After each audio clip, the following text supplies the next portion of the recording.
Hi, my name is Mercedes Smith, and today I am doing my research presentation.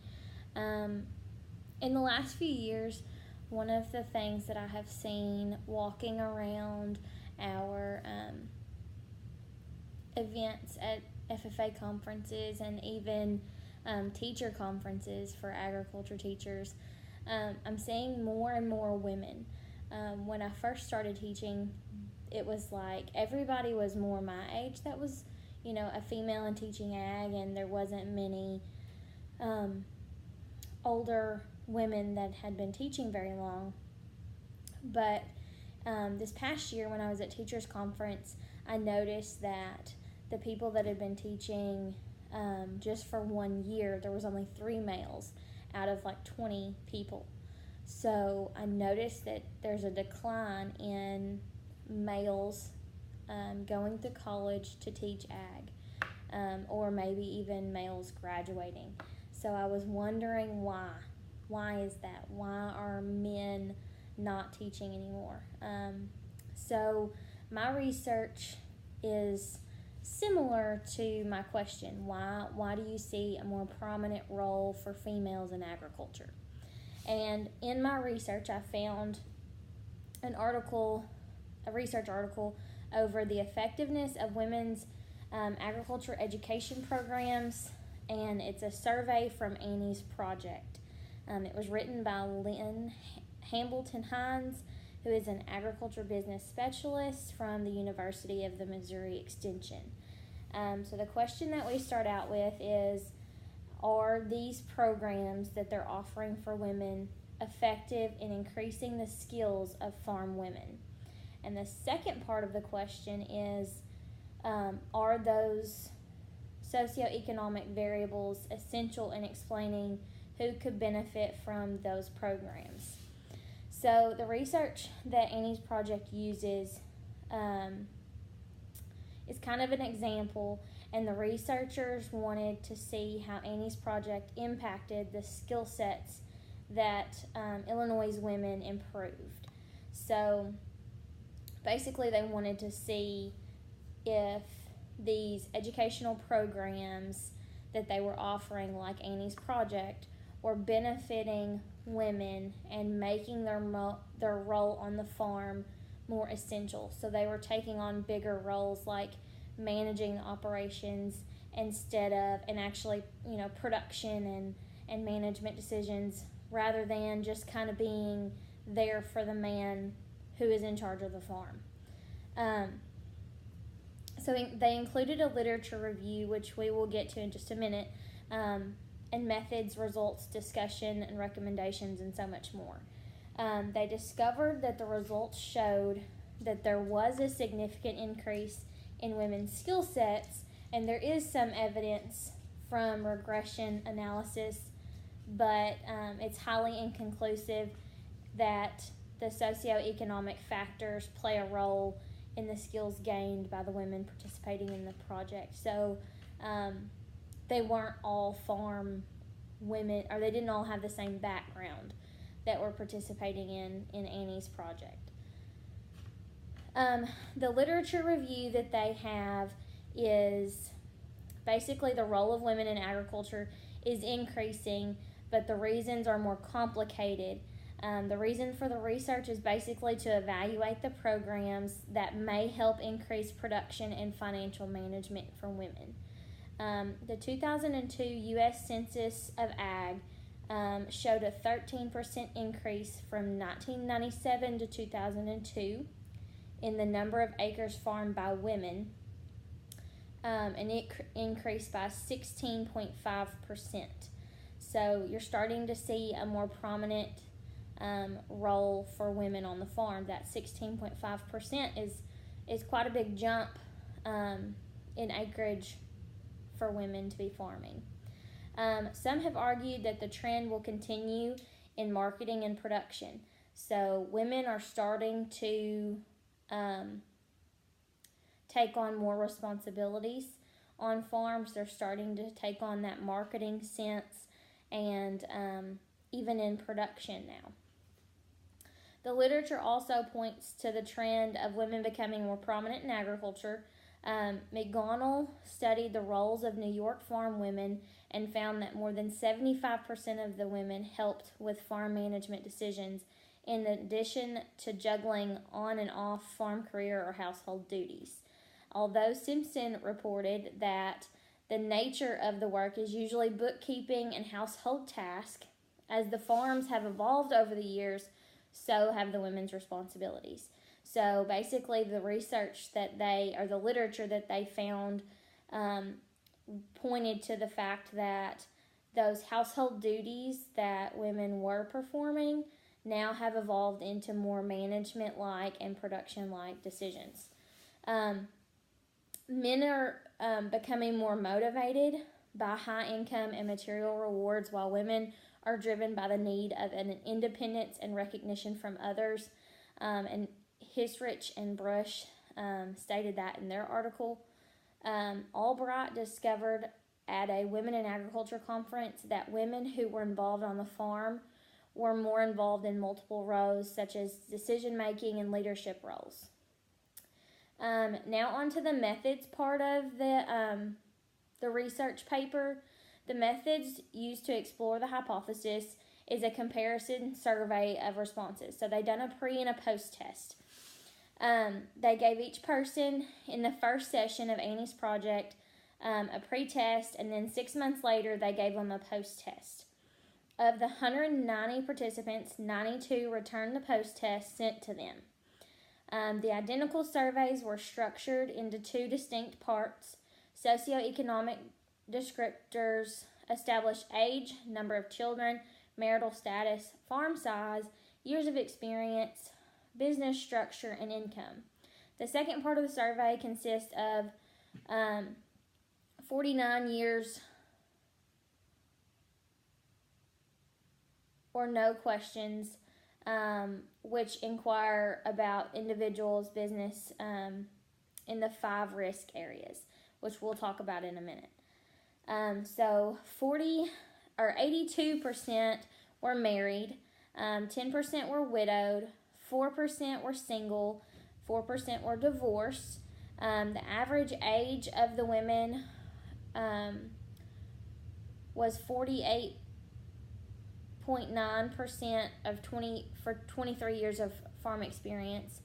The average farm size was average family size, was 3 children. The average acreage was 406, and the 40% of women reported farm income greater than $150,000. So one of the things that I was going to kind of talk with you and show you was Table 1, and which is kind of getting into the results portion. Table 1, and I will hold it up and kind of show you.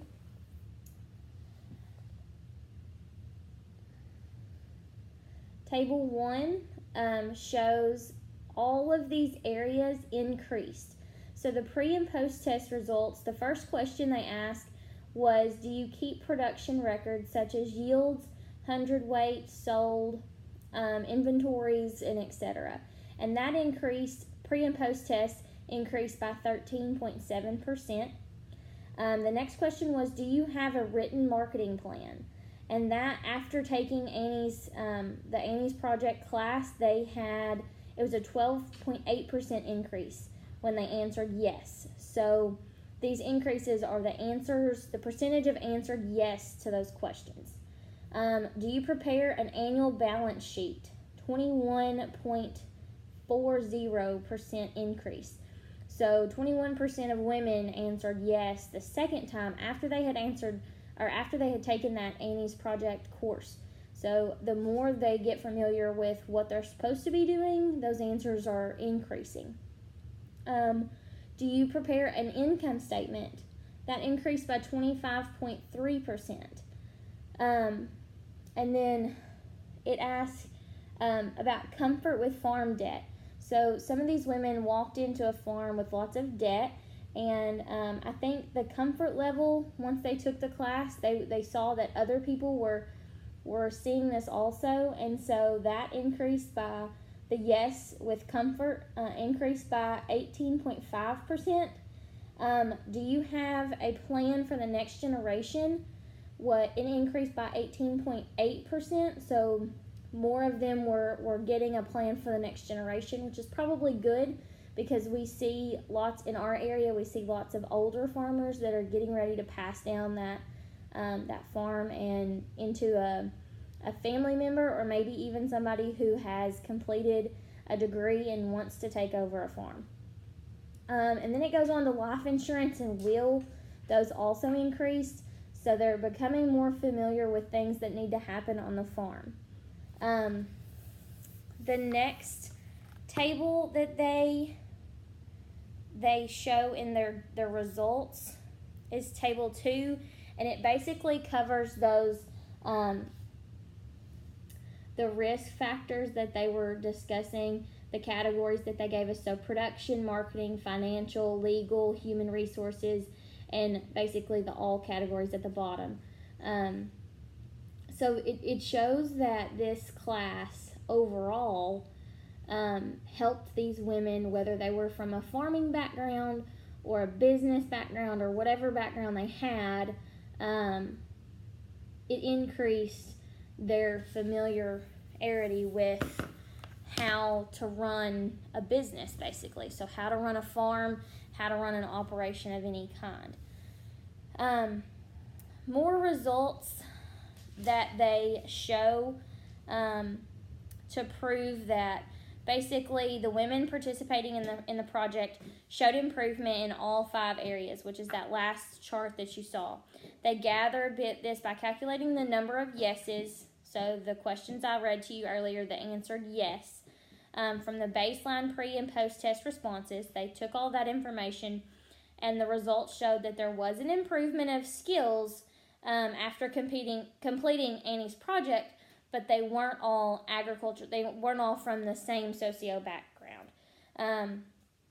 So the last chart that I will show you shows that there were 3 categories that really stood out to me, and that was the age, the acreage, and the number of children. So that just shows that those numbers were the ones that kind of stood out, and they had the biggest difference. So it shows that younger females are the ones that are most likely answering yes to the questions that they were asked in the survey. It also shows that smaller farms are more likely operated by women. So the acreage questions that were asked, it was a smaller acreage for the majority of the answers. And the larger the acreage, the less that answered yes to that question. And so that kind of covers that. And then the children part of that, if the women had children, they were more likely to answer yes. So that was another factor into that data. So my original question that made me want to do this, to look into this research project, was why are men not teaching? So I look at this data and I see what goes into farming and what goes into teaching and what goes into basically all of these agriculture careers. And then I see these men taking jobs like being a lineman or being an electrician or a welder or all these industry jobs. Well, if you look at this, they don't have to do income statements, and they don't have to do annual reports, and they don't have to fool with the paperwork if they get an industry job.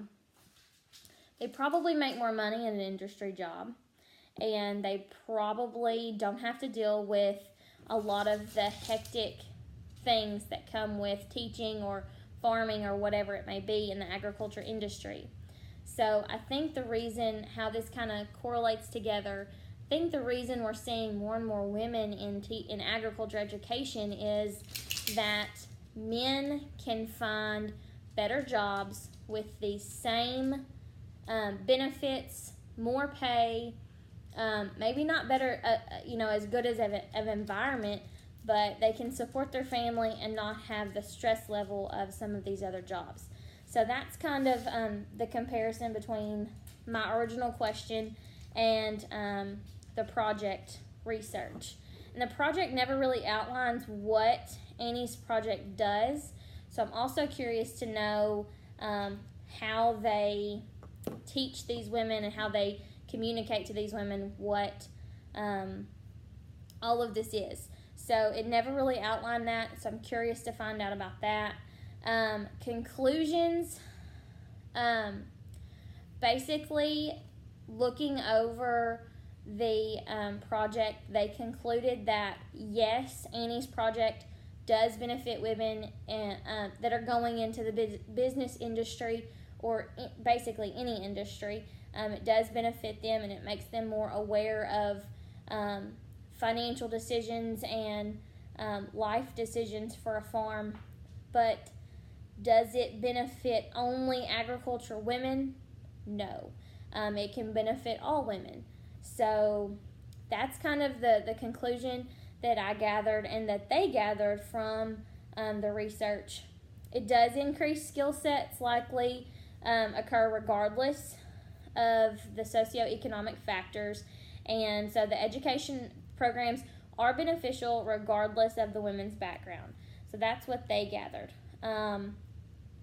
So that is kind of all of their research in a nutshell, and I believe that's all I have for you today. Thank you.